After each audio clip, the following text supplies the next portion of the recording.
watching, Santa's waiting. Christmas Eve is slowly fading. Can you hear him in the night?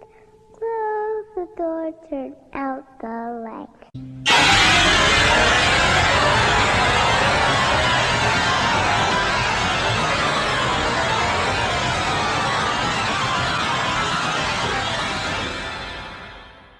Ho ho ho, motherfuckers. Today I'm updating my top 10 Christmas horror movies. Before we start, as always, spoiler alert.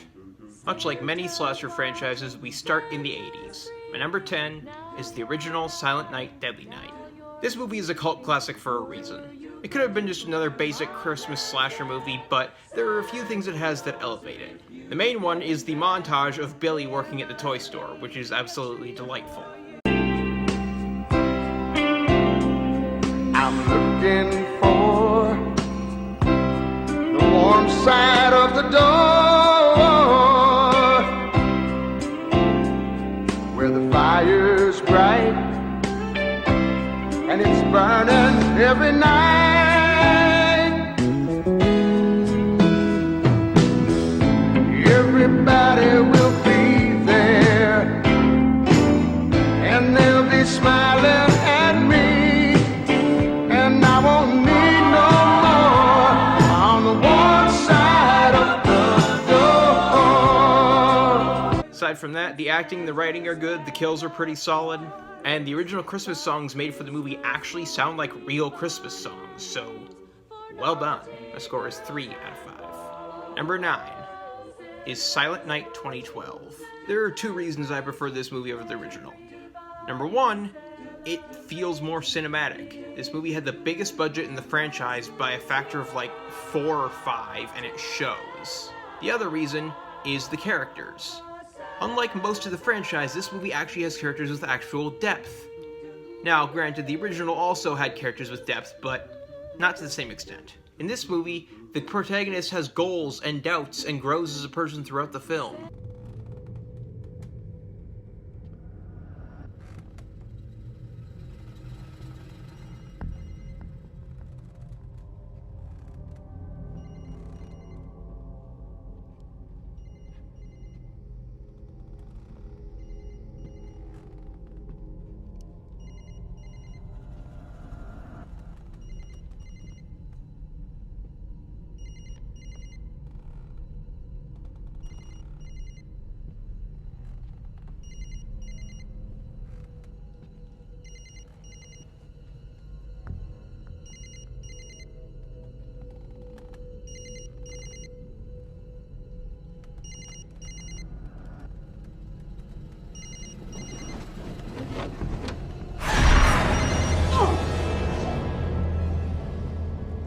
The plot itself is pretty generic, but it's done well.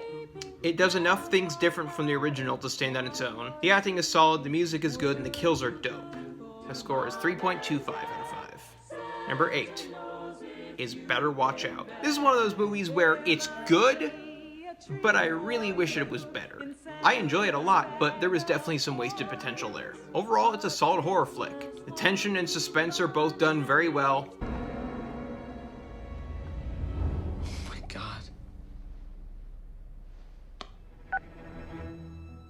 Someone's about to spend Christmas in fucking jail.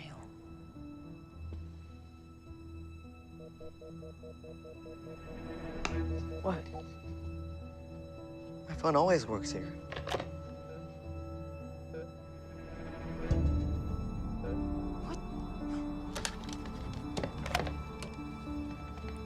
What the fuck? Where's the computer? Guys! It's in my room. We need the police. If this is Jeremy, I'm not even fucking around. Shit. What the hell? Where's Finn and Jake? What's that? The network, it's gone. How are they doing this? Okay, Luke, come with me. Garrett, stay here and just get on another one of those, like... Wi-Fi? They're all locked. No, God, Garrett, just use your fucking techno magic. Hey! Hey! What the fuck's that supposed to...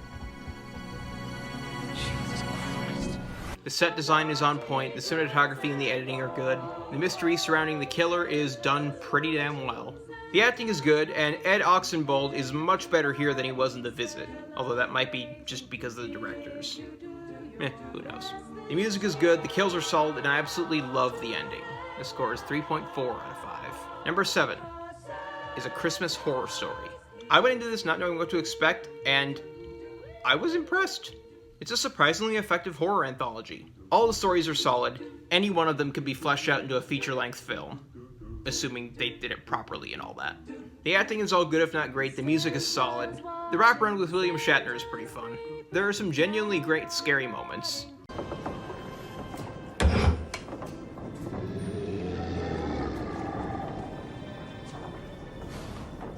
Who's there?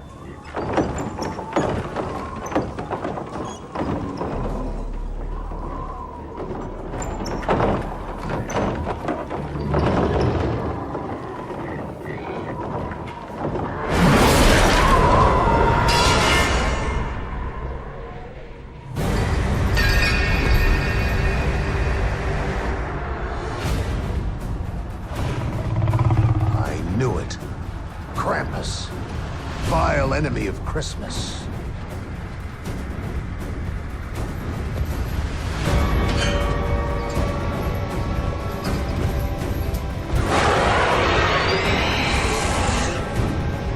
We end this tonight.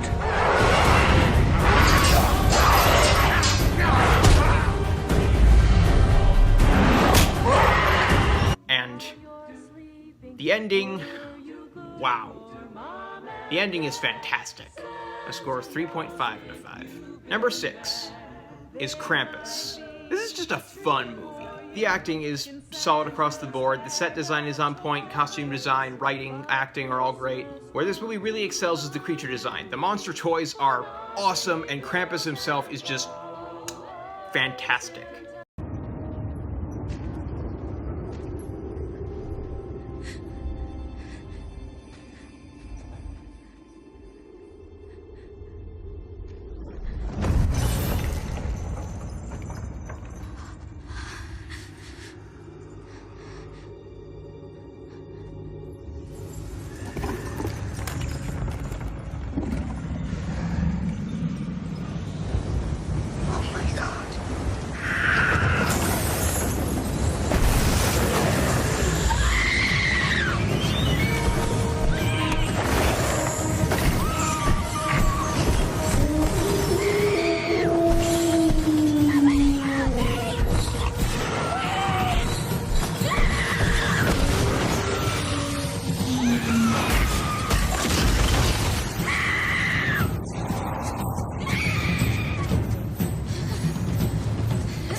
The musical score is good, the jump scares are earned, well, most of them anyway, and I fucking love the ending. The score is 3.6 out of 5. Number 5 is Anna and the Apocalypse. Against all odds, this movie manages to blend two very different genres together with substance and style.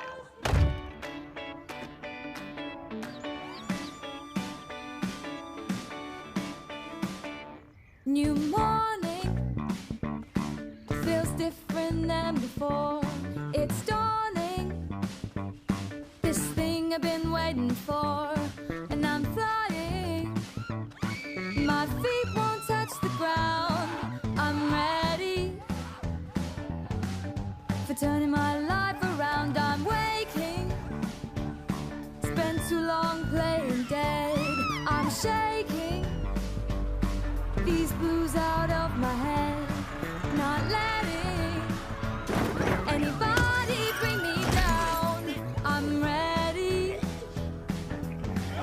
for turning my life around. Hey,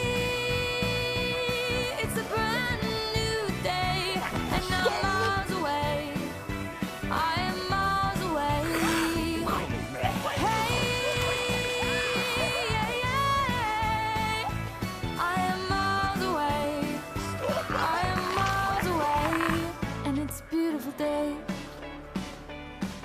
The acting is all good if not great. The characters are all likable and or believable. The kills are bloody awesome and bloody awesome. The one place where I feel like this movie could have had some improvement is the musical numbers. They're good, they're all good, and they're fun, but none of them really stand out as exceptional.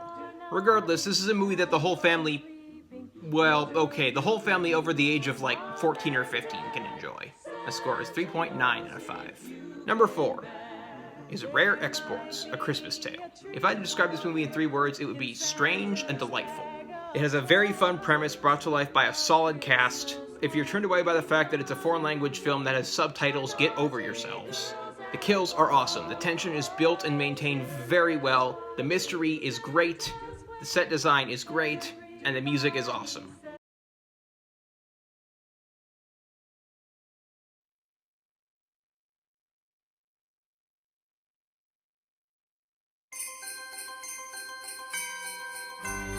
It's the most magical time of the year, when traditions are honored and the youngest among us still believe in the spirit of the season.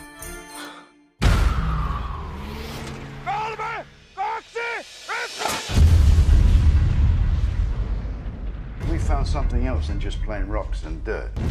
This mountain is like a giant icebox. For storing what? Drill deeper. Bear the dynamite. You have a grave to rob.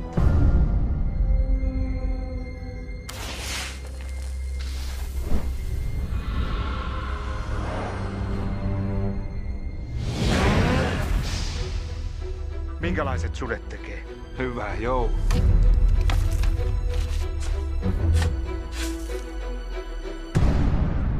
Isä! Vetti on viety!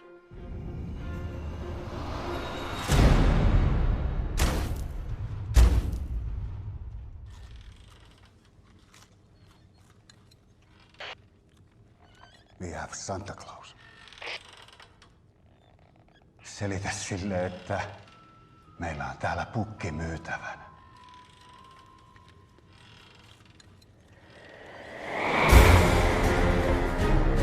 He sees you when you're sleeping. He knows when you're awake. He knows if you've been bad or good. And he doesn't give up.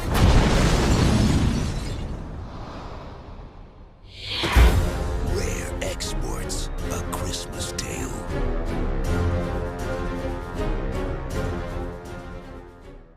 The score is 4 out of 5. Number 3 is Gremlins 2, The New Batch.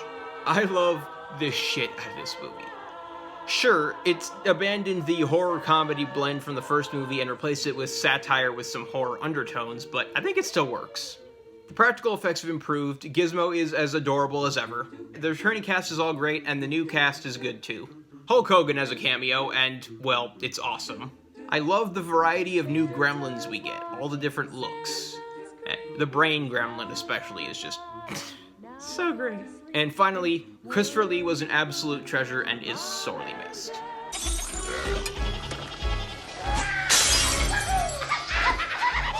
What on earth is going on?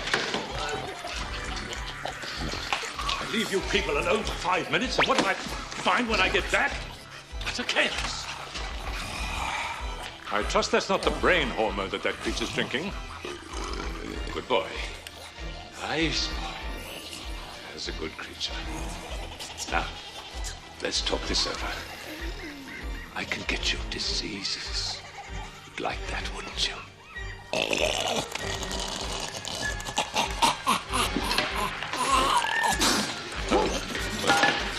Perhaps not.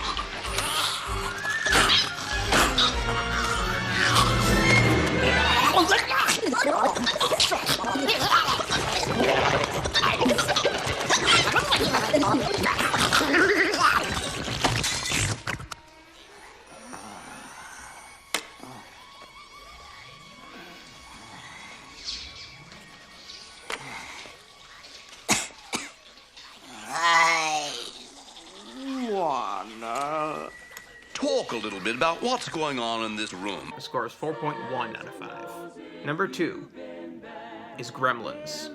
Look, this movie is a classic for a reason. Well, okay, several reasons, but you get the point. It's one of very few movies that successfully manages to find that perfect blend of comedy and horror.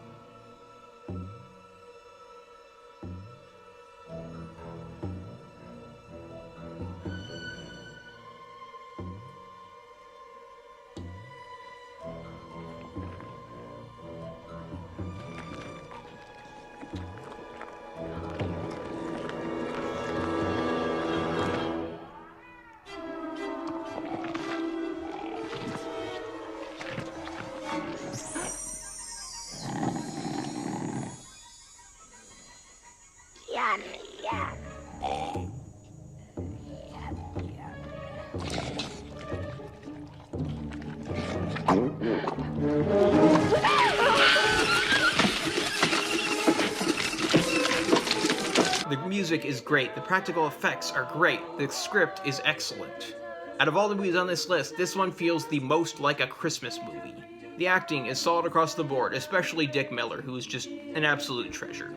And Gizmo is adorable, and god damn it, I want one. The score is 4.5 out of 5. Finally, my number 1 is Black Christmas. Do you like horror movies where characters have actual depth and personality instead of just being stereotypical cardboard cutouts? Do you like horror movies that have creative kills and inventive cinematography? Are you a horror fan who also loves A Christmas Story? This is the movie for you.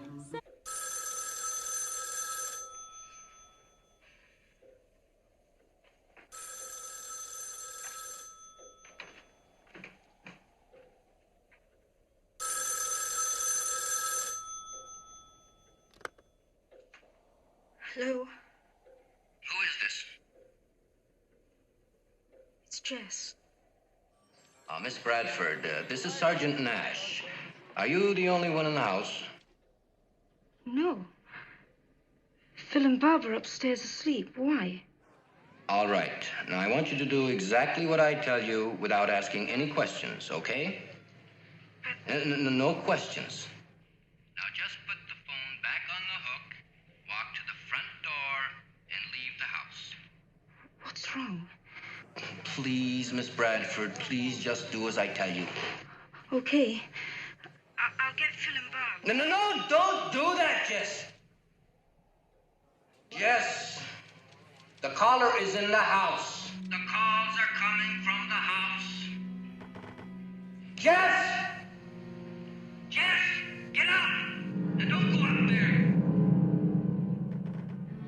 Don't go upstairs, Jess. Miss Bradford! Miss Bradford! This is a movie whose cast has no weak links. Olivia Hussey and Margot Kidder stand out, but everyone is great. Everyone is great. Olivia Hussey and Margot Kidder Olivia Hussey and Margot Kidder stand out, but the whole cast is fantastic. The script is tight. It's mostly horror, but there's some humor in there, and it's really good humor. Like the fellatio bit. The script is also full of several valid examples of foreshadowing and reincorporation. The killer is mysterious and intriguing and keeps you guessing throughout the whole movie, even up until the very end. From a technical standpoint, this movie is fantastic. The cinematography is outstanding, the editing is great, the set design is great, costume design, music, I might have already said that. It's all great. My score is 4.6 out of 5. Hey everyone, let me know what you think in the comments. What are your favorites? Like and subscribe and all that. If you don't like the video, subscribe anyway so you can tell me how bad my other stuff is, and more specifically, why it's bad, because, you know, I like feedback so I can make improvements. That's all for now. Stay safe in these crazy times.